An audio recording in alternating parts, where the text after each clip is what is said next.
জুলুম, অত্যাচার, নির্যাতনের কালো মেঘের সেই গভীর পরিবেশের আলোর একটি ঝলক ছিল হযরত ওমর রাদিয়াল্লাহু তাআলা আনহু এর ইসলাম গ্রহণ করার ঘটনা।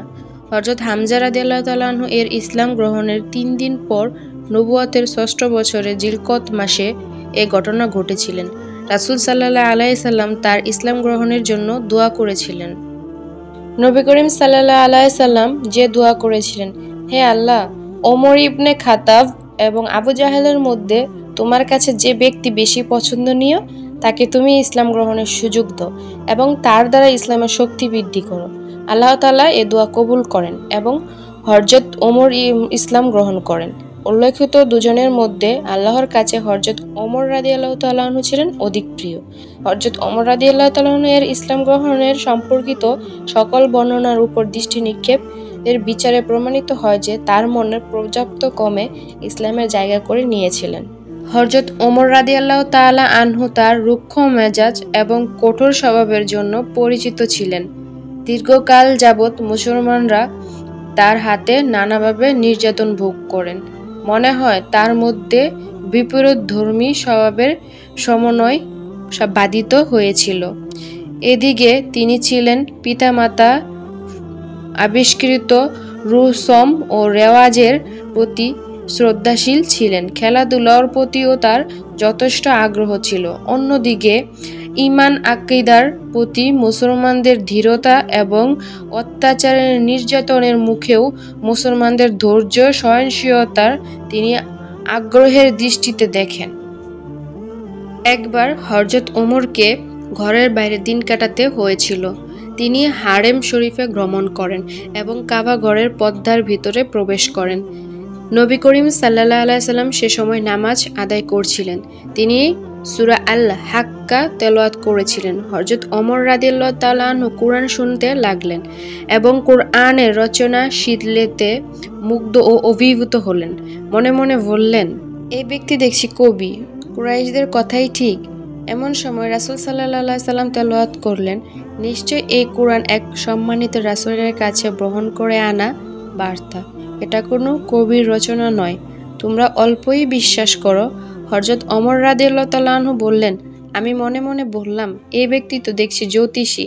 এমন সময় রাসূল সাল্লাল্লাহু আলাইহি সাল্লাম তেলাওয়াত করলেন, এটা কোনো গণকের কথা নয়, তোমরা অল্পই অনুধাবন করো। এটা জগৎসমূহের প্রতিপালকের কাছ হতে অবতীর্ণ। রাসূল সাল্লাল্লাহু আলাইহি সাল্লাম সূরা শেষ পর্যন্ত তেলাওয়াত করলেন। হযরত ওমর রাদিয়াল্লাহু তাআলা আনহু বললেন, সে সময়ও আমার মনে ইসলামের রেখাপাত করে, কিন্তু তখনও তার মনে পূর্বপুরুষদের ধর্মের প্রতি বিশ্বাস ও ভালোবাসা ছিল অটুট। এ কারণে হৃদয়ের গোপন গভীরে ইসলামের ভালোবাসার বীজ রোপিত হলেও ইসলামের বিরোধিতার প্রকাশ্যে কাজকর্মে তিনি ছিলেন সোচ্চার। তার স্বভাবের কঠোরতা এবং রাসূল সাল্লাল্লাহু আলাইহি সাল্লামের সাথে তার শত্রুতার অবস্থা এমন ছিল যে একদিন তলোয়ার হাতে নিয়ে রাসূল সাল্লাল্লাহু আলাইহি সাল্লামকে হত্যার উদ্দেশ্যে বেরিয়ে পড়লেন। পথে নাঈম ইবনে আবদুল নাহাম আদভির বা বনি জোহরা বনি মানজুমের কোন এক লোকের সাথে তার দেখা হলো। সে লোক তার রুক্ষ চেহারা দেখে জিজ্ঞাসা করলেন, ওমর, কোথায় যাচ্ছ? তিনি বললেন, মুহাম্মদকে হত্যা করতে যাচ্ছি। সেই লোক বললেন, মুহাম্মদকে হত্যা করে বনু হাশেম ও বনু জোহরার হাত থেকে কিভাবে রক্ষা পাবে? তিনি বললেন, মনে হয় তুমিও পূর্বপুরুষের ধর্ম ত্যাগ করে বেধর্মী হয়ে পড়েছ। সেই লোক বললেন, ওমর, একটা বিস্ময়কর কথা শোনাচ্ছি।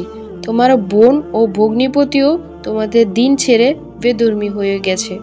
এ কথা শুনে হযরত ওমর ক্রোধে দিশেহারা হয়ে সোজা ভগ্নিপতির বাড়ির দিকে রওনা হলেন। সেখানে গিয়ে দেখলেন তারা হযরত খাব্বার ইবনে আরতের কাছে সূরা তাফাহা লিখা একটি সহিফা পাঠ করছেন। কোরআন শিক্ষা দেওয়ার জন্য হযরত খাব্বার রাদিয়াল্লাহু তাআলা আনহু সেই বাড়িতে এসেছেন। হযরত ওমরের পায়ের আওয়াজ শুনে সবাই নীরব হয়ে গেলেন। হযরত ওমরের বোন সূরা লেখা পাতাটি লুকিয়ে ফেললেন, কিন্তু ঘরের বাইরে থেকে হযরত ওমর খাব্বার রাদিয়াল্লাহু তাআলা আনহু এর কোরআন তেলাওয়াতের আওয়াজ শুনেছিলেন।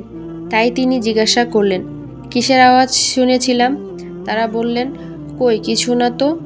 আমরা নিজেদের মধ্যে কথাবার্তা বলছিলাম, সম্ভবত তোমরা উভয়ে বেধর্মী হয়ে গেছো। তার ভগ্নিপতি বললেন, আচ্ছা ওমর, সত্য যদি তোমাদের দিন ছাড়া অন্য কোনো ধর্মে থাকে তখন কি হবে? হযরত ওমর একথা শোনা মাত্রই ভগ্নিপতির উপর ঝাঁপিয়ে পড়ে এবং তাকে মারাত্মক প্রহার করলেন। তার বোন ছুটে গিয়ে স্বামীকে ভাইয়ের হাত থেকে ছাড়ানোর চেষ্টা করলেন। এক সময় তাকে সরিয়ে দিলেন। হঠাৎ হযরত ওমর রাদিয়াল্লাহু তাআলা আনহু তার বোনকে এত জোরে চড় দিলেন যে তার চেহারা রক্তাক্ত হয়ে গেলেন। ইবনে ইসহাকের বর্ণনায় রয়েছে যে তার মাথায় আঘাত লেগেছিল। তার বোন ক্রুদ্ধভাবে বললেন, ওমর, যদি তোমার ধর্ম ছাড়া অন্য ধর্মে সত্য থাকে তখন কি হবে? আমি সাক্ষ্য দিচ্ছি যে আল্লাহ ছাড়া অন্য কোনো মাবুদ নাই এবং হযরত মুহাম্মদ সাল্লাল্লাহু আলাইহি সাল্লাম আল্লাহর রাসূল। একথা শুনে হযরত ওমর হতাশ হয়ে পড়লেন। বোনের চেহারার রক্ত দেখে সে লজ্জিত হলো। তিনি বললেন, আচ্ছা, তোমরা যা পাঠ করছিলে আমাকে একটু পড়তে দাও তো। তার বোন বললেন, তুমি নাপাক, এই কিতাব শুধু পাক পবিত্র লোকেরা স্পর্শ করতে পারে। যাও, গোসল করে আসো। হযরত ওমর গিয়ে গোসল করে এলেন। এরপর কিতাবের সেই অংশ বিশেষ হাতে নিয়ে বসলেন এবং পড়লেন, বিসমিল্লাহির রহমানির রহিম। এরপর বললেন, এত দেখি বড়ই পবিত্র নাম। হযরত খাব্বার রাদিয়াল্লাহু তাআলা আনহু হযরত ওমর রাদিয়াল্লাহু তাআলা আনহু এর মুখে একথা শুনে ভেতর থেকে বাইরে এলেন এবং বললেন, ওমর, খুশি হও। রাসূল সাল্লাল্লাহু আলাইহি ওয়াসাল্লাম বৃহস্পতিবার দিবাগত রাত্রে যে দোয়া করেছিলেন, আমার মনে হয় এটা তারই ফল। এমন সময় রাসূল সাল্লাল্লাহু আলাইহি ওয়াসাল্লাম সাফা পাহাড়ের নিকটবর্তী এক ঘরে অবস্থান করেছিলেন। একথা শুনে হযরত ওমর রাদিয়াল্লাহু তাআলা আনহু তলোয়ার হাতে সেই ঘরের সামনে এসে দরজায় করাঘাত করলেন। একজন সাহাবী দরজায় উকি দিয়ে দেখলেন তলোয়ার হাতে ওমর। আশেপাশে সবাই একত্রিত হলেন। হযরত হামজা রাদিয়াল্লাহু তাআলা আনহু জিজ্ঞাসা করলেন, কি ব্যাপার? তাকে বলা হলো যে ওমর এসেছেন। তিনি বললেন, ওমর এসেছে, দরজা খুলে দাও।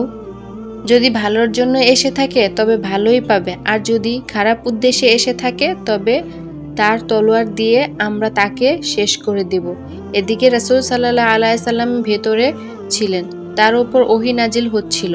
ওহী নাজিল হওয়ার পর তিনি এদিকে কামরার হযরত ওমরের কাছে এলেন এবং তার পরিধানের পোশাক এবং তলোয়ারের একাংশ ধরে ঝাঁকুনি দিয়ে বললেন, ওমর, তুমি কি ততক্ষণ পর্যন্ত বিরত হবে না যতক্ষণ পর্যন্ত আল্লাহ তোমার উপর ওয়ালিদ ইবনে মুগীরার মতো অবমাননার শাস্তি নাজিল না করবে? হে আল্লাহ, ওমর ইবনে খাত্তাবের দ্বারা দ্বীনের শান্তি ও সম্মান দান করো। এ কথা বলার সাথে সাথে হযরত ওমর রাদিয়াল্লাহু তাআলা আনহু ইসলাম গ্রহণ করে নিলেন।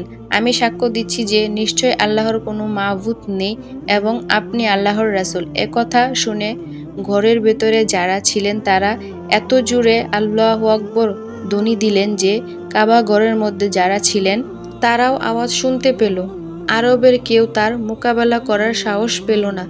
এই কারণে তার ইসলাম গ্রহণের সংবাদ পথলিকদের মধ্যে হইচই পড়ে গেল।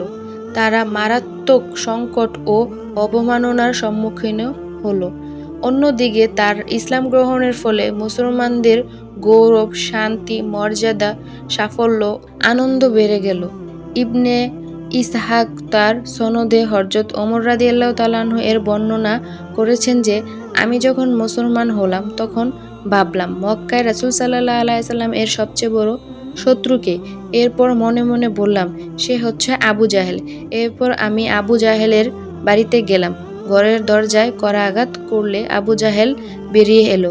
সে আমাকে দেখে বলল, স্বাগতম, সুস্বাগতম, কি কাজ এসেছেন ওমর? আমি বললাম, তোমাকে একথা জানাতে এসেছি যে আমি আল্লাহ তাআলা এবং তার রাসূল সাল্লাল্লাহু আলাইহি সাল্লামের উপর বিশ্বাস স্থাপন করেছি। তিনি যা কিছু নিয়ে এসেছেন তার উপর বিশ্বাস পোষণ করি এবং তার সত্য বলে স্বীকার করি। এ কথা শুনে আবু জাহেল দরজা বন্ধ করে দিতে দিতে বলল, আল্লাহ তোমার মন্দ করুক এবং তুমি যা কিছু নিয়ে এসেছো তারও মন্দ করুক।